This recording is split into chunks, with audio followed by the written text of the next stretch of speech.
Nearly 3% of the Texas population has a felony conviction, which means that over 500,000 residents can be denied the sale or rental of a housing unit.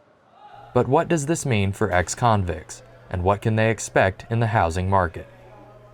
It's not really hard to find housing, but the options that you have are pretty bogus. It's usually going to be rodents, drug infested, prostitute and gang infested. And if it's none of that, it's probably infested with black mold throughout the whole house. Rochelle Southward served 3 unrelated sentences across Michigan and Texas. He's been in and out of custody since juvenile and knows the housing market firsthand. Actually, I moved into 3 different apartments, and they all had mold in them. I got real sick. Like the first one that I moved in, I got real sick, real bad. I lost everything I had because I had to throw it away and get rid of it. And if it's not the condition of the apartment, it's the location. If you get a place, it's in a drug-infested, it's like, it makes it harder on somebody that used to be a drug addict or something, you know what I mean?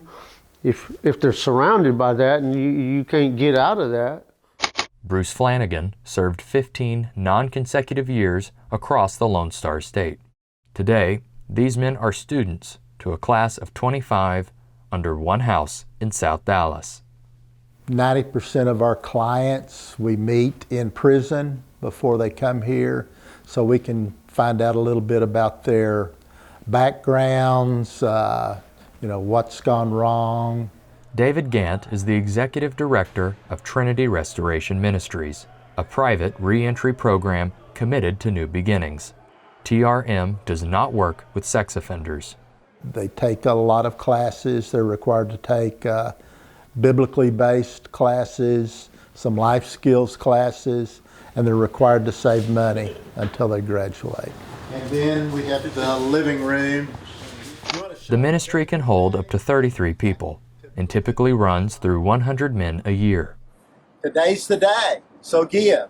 The nonprofit is managed by a team of specialists, including a former student. I spent most of my life as an outlaw biker and was a taker, and it's just now time to give.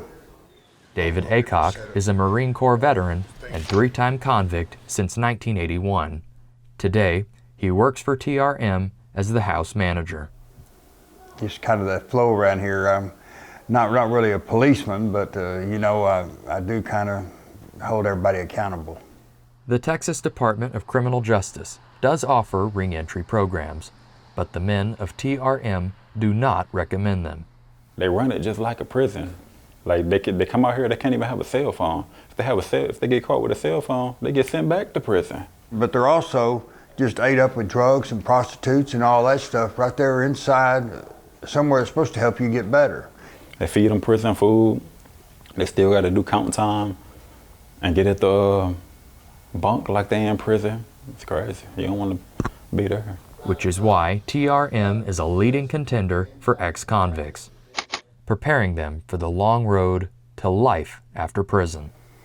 I got a aggravated assault way back in '98, which that was a long time ago, but The hardest thing for guys is they get shut off for something they've done in their past and not doing on something they're doing in the present. And just because of what they did 5, 8 years ago shouldn't be held against them for today, all right?